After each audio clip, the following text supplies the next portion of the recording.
I am Megan Patrick. I am the founder and director of operations for Project Hawai'i. We are a nonprofit organization that is solely based or run on volunteer staff. So we have no payroll, no staff that's paid. And then we are completely funded by community support, small local grants, but nothing from the state or government. So we are a grassroots nonprofit that was established in 2003 to help homeless children succeed and escape that cycle of poverty in which they were born.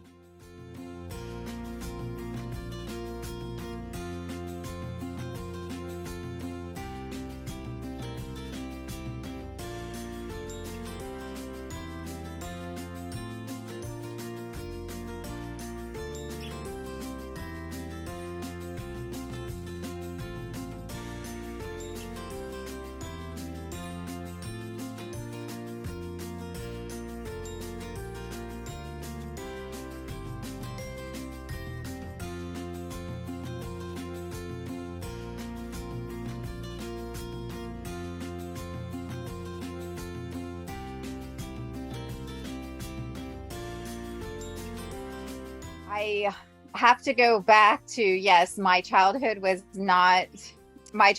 typically the statistic that everyone expects a homeless child growing up and, turning to drugs or being caught in the law or put into foster care and whatnot. So I pretty much basically lived the life that these children live.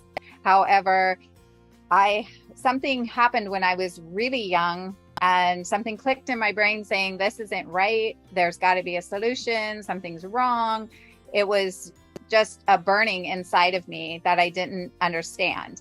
So I started as a teenager, as a pregnant teenager, I'll take that back. As a pregnant teenager, again, statistically, what a homeless child does, I decided I can do something about this. I can help other people, even though I myself was not on a road to anything. I just had that desire.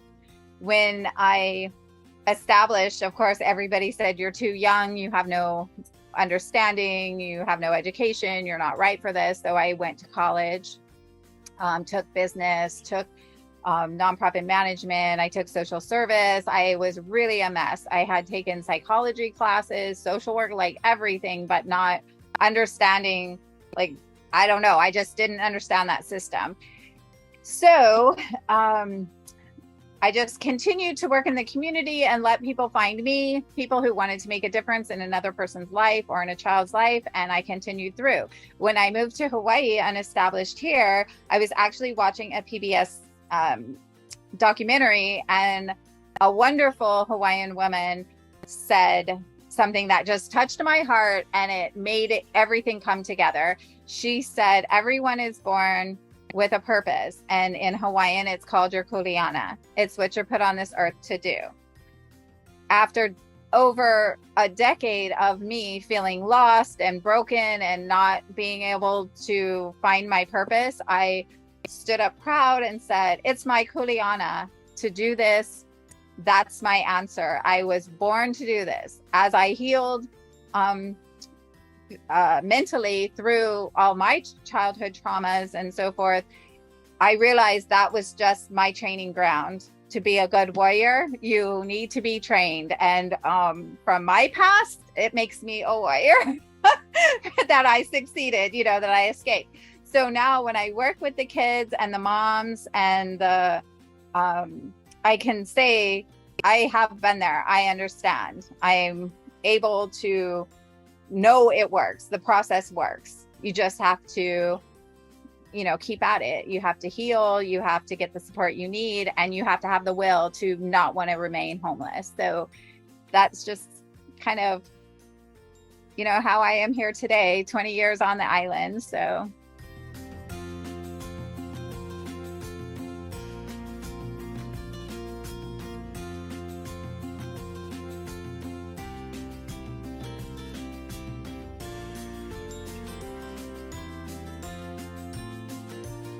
Are an outreach program. So we go out to the homeless and sheltered children, the ones that live in cars, tents, under the bridges, high in the mountains.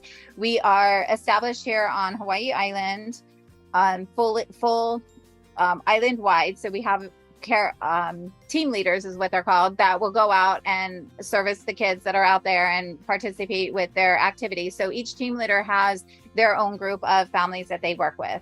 And again, the majority are single mom with a lot of kids, usually multiple fathers involved that, have left the picture. So it is, again, very woman empowering focused. We want to let these mothers know that it doesn't matter what they did in the past, what mistakes, were made, or how they lived their life, they can still move forward and succeed with their children.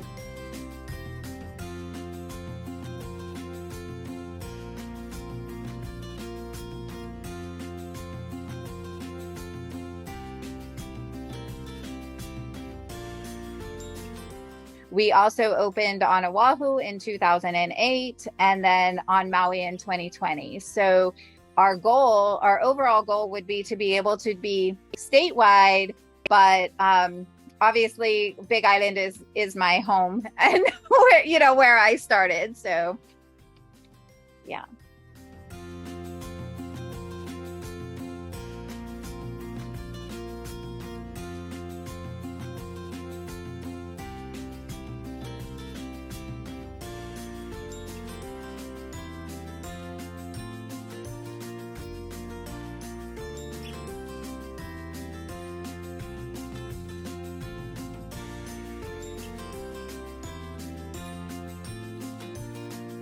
I have a cute little story of when I first moved here, being, from the outside, not fitting in, not understanding the culture whatsoever, from San Francisco. So definitely not part of the INA yet, right? I was introduced actually kind of hostily to a homeless shelter or homeless encampment down at Pu'umaili, which is no longer there. But in 2003, I had moved here with my family. And before I even found a home for my children to live, we were living at Uncle Billy's. I reached out to try to find homeless children.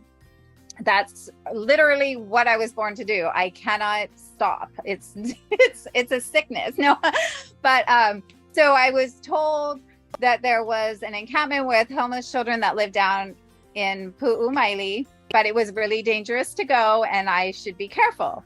So I was kind of scared, thinking, okay, I was warned that it could be a hostile environment down there. So I got in my van and had my husband drive, and I opened the back of the van, kind of sat in the back and was kind of just calling out, does anybody want food? Does anybody want food? Kind of scared, thinking, what are they going to do to me?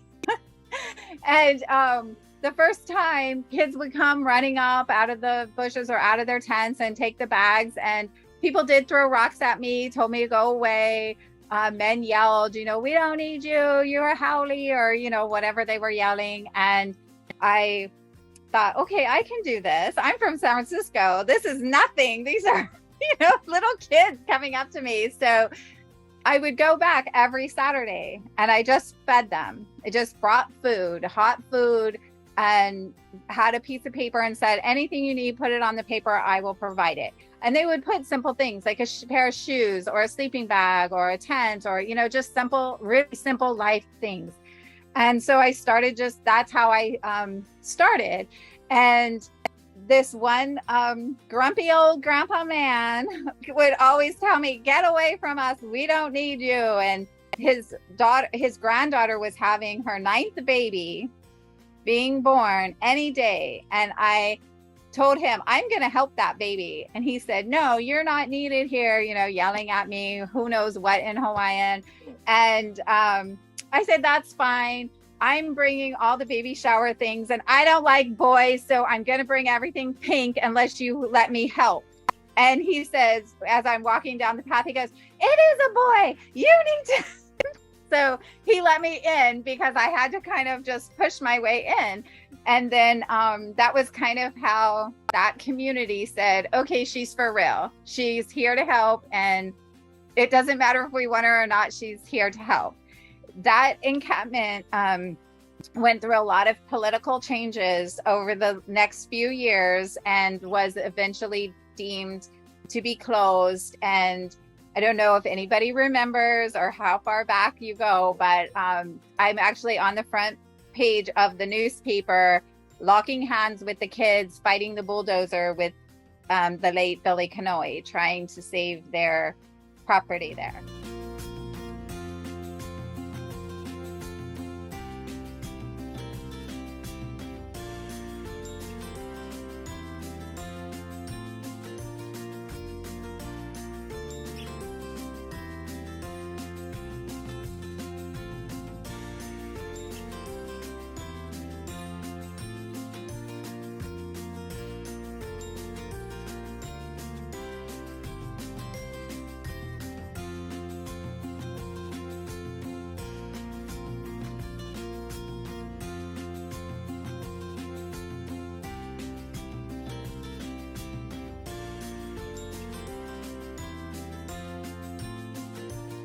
So obviously I had a challenge.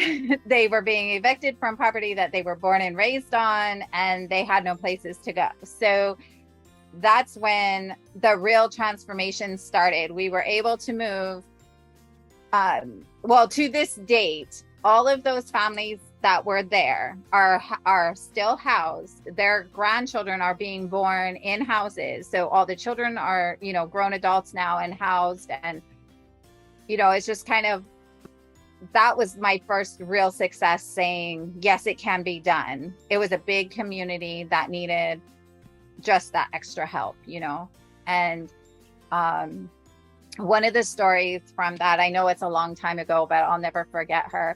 She was 16 years old. She had a 2-year-old and was pregnant. And she actually was just turning 16. And I gave her a sweet 16 party, and she said she had never had a birthday cake, never had a birthday present, and she was just so happy. And then school time came around, and she stood in line to get her backpack. And I said, "You're not in school. I'm not giving you a backpack. Go to the side," and her little tittle way, cussed at me and did whatever. And I said, "When you're in school, you can have a backpack." Okay, well, she went down and got herself enrolled in the night school for teen moms and got her GED. But before that, so the next Saturday when I show up, she throws these papers in my face. "Now you owe me a backpack. I'm in school. You have to give me a backpack." And it's like, okay, yeah, you showed me, right? Like, I owe you. So she went on to become a preschool teacher. She works for Head Start, and her babies, as of 2006, her and her children have never been homeless again. So sometimes it is just that tough love. And she was living there with her grandma. So she was having 4th generation children born into homelessness, and was able to stop it because somebody pushed her hard enough, like, it's not acceptable.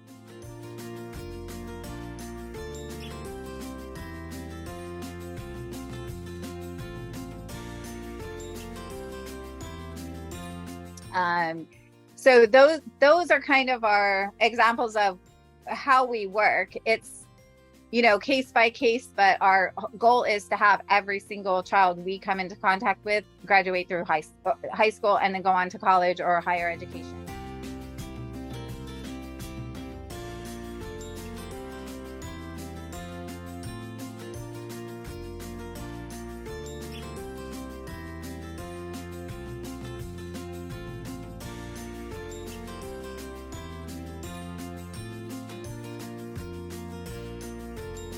We do a lot of fundraisers. We do a lot of small fundraisers, community fundraisers. We try to participate in any community event, like the charity walks and anything that there's a place that we can be in the community space and, and collect donations. Our biggest funding sources are actually kind of odd, because I do write for grants. I'm not the best, so we don't get them all. How we get our funding is, it's mostly mainland companies or larger companies that are looking to find a Hawaii charity to support while they're here on vacation. And they'll award us, they'll literally pick a program or, connect with us and say, "What is your biggest need? we want to be part of it. And so for one example, like the Healed Packard Enterprises was here for their, convention. They had 400 of their top salespeople here for a week, and they can't make it a write-off if they don't have a donation. It's just the way life works, right? So they contacted us, and I said, well, we're in the middle of developing our junior leader program, which is has no funding. And it's really hard to get funding for a pilot program because you have no statistics, no proof. You just have like a goal or a plan, right? And they said, we will get you started for your first year. So they donated $32,000 to start that program. And that junior leader program won awards, and within 2 years was being funded by other, other organizations. So it's kind of like that. Like, we actually won the award for most amazing people. They picked 52 people across the country. 5 Hour Energy picked 52 people to feature, and we were one of them. And that was a $50,000 grant that we got for that. And then we win awards like that, like most inspiring or most, something like that. And that's how we win our grants to keep going. It's kind of funny. Like, people find us and say, yes, I want to help. And then the rest of the, literally comes from our community platforms. Like, if you were to go on social media right now, our August program is just providing hygiene for the homeless Keiki year round. So we're asking for $15. That's how we like $15. It's not hard, so everybody can help. But again, it's not, it's not rocket science. I don't know how it works. And our biggest need for funding right now is our college dormitory. We are approximately $80,000 behind in funding for us to kind of move forward to the next phase. Like, we're kind of at a gridlock or a roadblock or something, because without the money that we need to move forward, it's really like we need a lump sum versus, like, literally this weekend we're doing a fundraiser for it. We're doing a yard sale. We might make $4,000, but that's not going to move us past the next week, so we kind of just need that boost to do all the final. We're on the final stages of the dormitory. We just need a funder.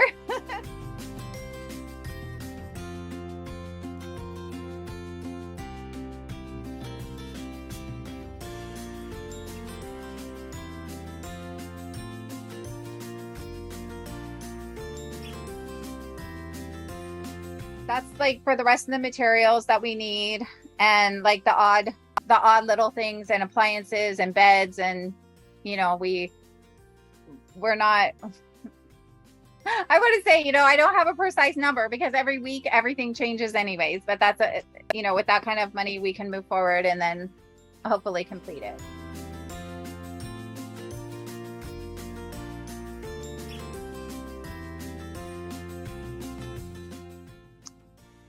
So my plans for the future have actually changed over COVID, since COVID. Before that, I was really gung-ho and kind of disappointed that I was not able to do the transitional housing that I had been working towards for so long, and not being able to get the permits and go through all the red tape. And I just kind of really felt like a failure in the progression of this program. And sometimes when you look back and you can see the successes, you can see the kids graduating college, you see them. I actually have homeowners, single moms that are now homeowners of their own, on their own bail. I have small business owners and stuff, but it still wasn't anything big, like on a big enough scale, I think, for what I was hoping for.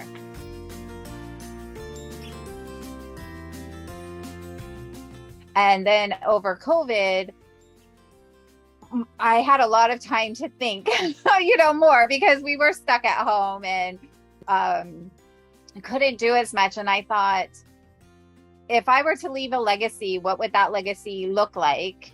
And that's when we came up with, let's do a dormitory, because a dormitory allows literally generations to stop right there. And then it's a fast-paced change where every 2 years you get a new set of teens going to college. So every 2 years you can see this momentum forward and stopping that cycle. And it shows, like, statistically, our first dormitory will house 10 to 12 girls, and that could eliminate on average 18 to 24 babies being born onto welfare just in that 2 years. And then if you multiply that every 2 years, and then you open up more dormitories and you multiply that, you could literally end that cycle of pre-teen or, pre-adult pregnancies and wed pregnancies. I don't want to go into the politics of it. I don't care how they have a baby. I just want them to do it when they're ready.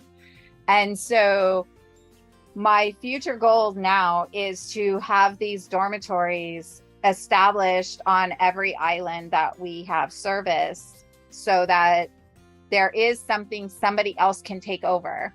Right now, if I were to die today, which would be okay, I mean, but I just say that, like, no one can take over what I've created, because I've done way too much of it.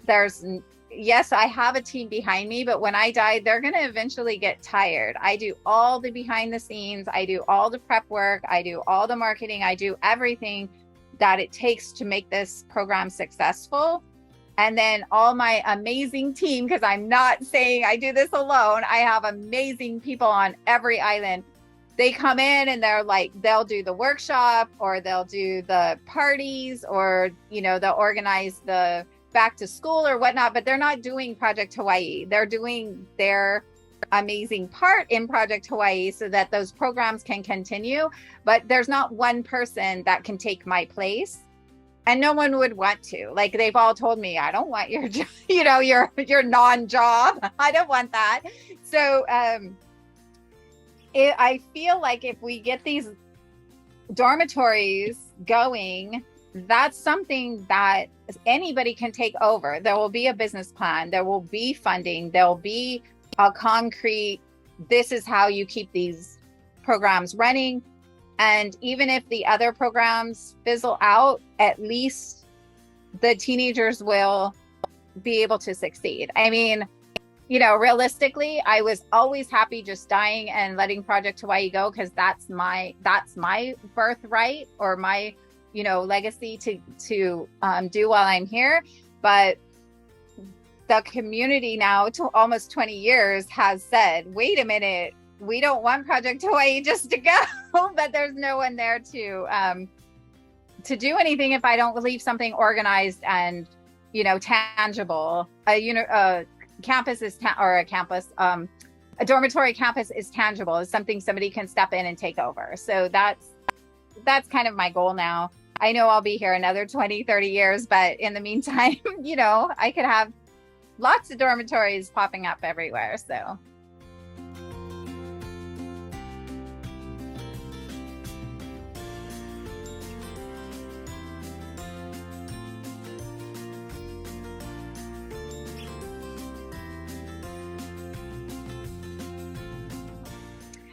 Yeah, so how do I do this as a mom and actually a grandmother now? So I'm not just a mom. I did start it when I was a pregnant mom, as I had stated. So I was the pregnant mom and started this program. And I just say that have your children involved. Your children are an extension of you. I know I will never win a mom award. I will, maybe worst mom, but not best mom. I'll never be the perfect, PTA or soccer mom. But my children were with me all the way through it. And they learned to adapt to, missing out on maybe what they could have been doing or whatnot, but they were always involved with me with this program. Yes, it's hard, but you can just have them as an extension of you, give them little things to do so that they're involved, so that they can understand. And then like I have a lot of our moms are, or our volunteers are moms, because they care for these other kids. They see other moms struggling or other children struggling, and they want to help. So I have, especially like at Christmas, some of the moms will fill stockings with their kids for the homeless children, or they'll wrap gifts, or they'll, there's so many things that you can do with your children. You can make hygiene bags and, do things that interact with them. My children, being born and raised in this program, missing every holiday, every birthday, and everything, because like I said, I am the worst mom. When they were teenagers, they realized, hey, my mom's crazy. Like, this isn't what all children do. And I remember my oldest one saying, Mom, you tricked me. My friends go to the movies on the weekends. They're not helping the homeless. I was like, oh, I don't know. And she's like, what do you mean you don't know? And she says, you tricked me. And she goes, I don't want to help you. And I was like, oh, okay. And I let her go to the movies, right? Then not too many years later, she decided she's going to be a child therapist and do art as therapy so she can help children, because there's more to life than going to the movies with your friends. So, right. So they can, they all kind of had their own backlash at me, telling me they're not doing this anymore. And every single one of them has now their role in the program. So eventually you will create little, mini me's that go back and give and become part of the community in some way, if you aren't afraid to involve them when they're younger.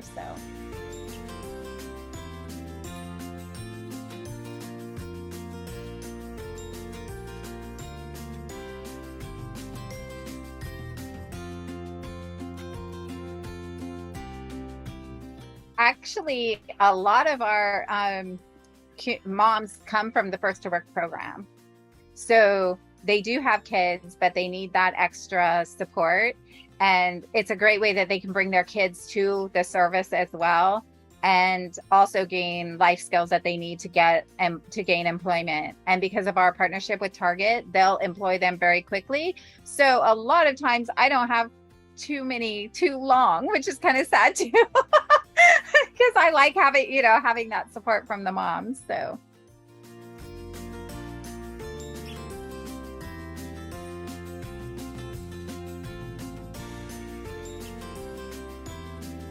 our website is very user friendly. There's an email or contact us link on pretty much any page.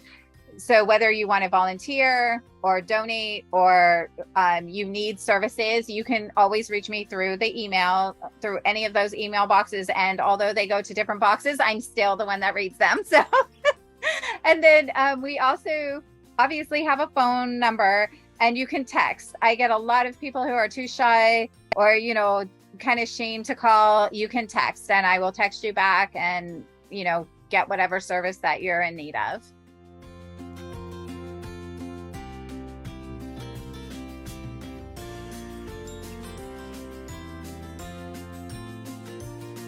Thank you for having me.